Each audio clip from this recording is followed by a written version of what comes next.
Hey, Coach. Congrats on the win tonight. Thank you. In the last game, we saw Lou. We saw the team close with a small lines, and Lou getting involved with those ball screen actions with Kawhi last game. In this game, we saw him with Marcus Morris a little bit down the stretch, get to the rim a lot. Do you think using Lou in those unconventional sets when the team goes small is going to help unlock him? Yeah, I mean, I think Lou's been great for us. The last 4 or 5 games, scoring the basketball, playing with pace, and getting him in the game earlier, I think has helped him out as well. So, Lou's pace and getting to the basket and creating for others has been great. Thank you. Next up, Tomer. Hey Ty, congrats on the win. Thank you. First off, how eager are you to get back home for a nice little homestand? I'm ready. I can't wait. um, yeah, there wasn't too much made about this, but I feel like Terrence coming in really jump-started you guys in that first quarter. His activities, energy. I know his final box score line wasn't that great, but speak to what he did in that first quarter to jumpstart you guys. Well, like you said, he was a plus 21, and I think when Kawhi went out of the game, when he first came in, I think he might have been a plus 14 in those short minutes, alone. Just his energy and his effort, and I thought he took the challenge on Zach LaVine, the one-on-one challenge, which helped our team defense as well. So, when he's in the backcourt pressuring guys and up denying and playing with that kind of energy, it helps us out a lot. Thanks. Next, we'll go to Ohm.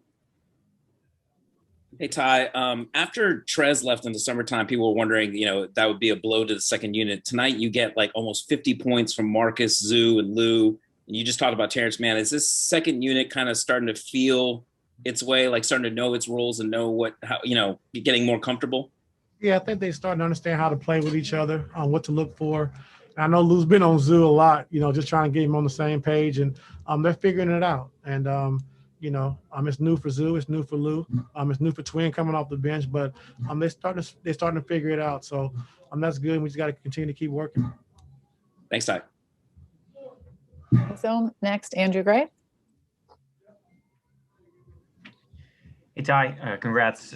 I know Kawhi's been playing obviously at extremely high level all year, but what can you say about just the form you've seen him in recently, especially with Paul out and so much kind of more of a scoring burden on his shoulders? Like he seems to have come through in pretty much every respect, tonight included. Yeah, I just think after those first 2 games, getting back from the road trip, I know he was, he's pretty tired, but since then I think he's, got his legs back up underneath him, and like I say, he's playing with a good pace, getting guys involved, taking advantage of matchups, and he's getting to his spots. And, when he's getting to his spots, getting to his shots, you can live with the results. And he's been doing that, the last couple of games, been doing it very well. Obviously, this game starts kind of a scary way when he and Serge both go out in the first couple of minutes. I'm just curious, what were your emotions like? Obviously, before you knew how relatively unconcerning the injuries were, like when that happened so early, what were your thoughts? Initially I thought it was, Kawhi's growing, but then he just said he got hit in the, so I felt better about that. But it kind of messed up our rotations a little bit because, we've had a good job, done a good job of just having the rotations in place. So it kind of messed our rotations up in that first half. But in the third quarter and in the fourth quarter, was able to get to where we wanted to get to. But it was good just seeing those guys come out, that it wasn't anything serious. Thanks. Next, we'll go to Miriam. Hey Ty, you mentioned Lou and Zoo kind of working on their chemistry and working on their play together. How does that work? You guys don't have a lot of practice time, but when are they able to do that besides the games? In the game, you see Lou's always on Zoo. In shoot arounds, the practice time we do get, I'm just working with Zoo, telling him where he wants him to be, where he's going to hit him out on the rolls and with the passes, and their chemistry is becoming better and better, every game. So it's going to be good for us, and like I said, we got to continue to just keep working on it. Thanks. Next, we'll go to Law.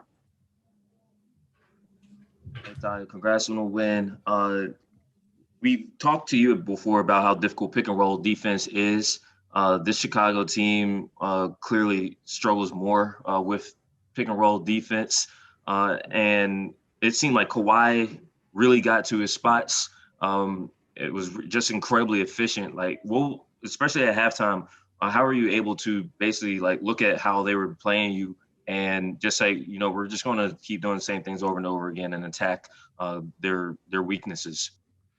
Nothing really at halftime. I think just from watching the first game. But like you said, Patrick Williams does a great job of fighting through screens, blowing up DHOs. He's into him on the pick and roll. So we started just trying to get Kawhi in the second half, like you said, with a loud dribble. And that way he can, face, jab, shot, or he can, get to the basket with one dribble instead of being out, above the 3-point line where Patrick Williams, does a great job of getting through screens. So in that regard, that's the thing we probably, pretty much done differently in the second half.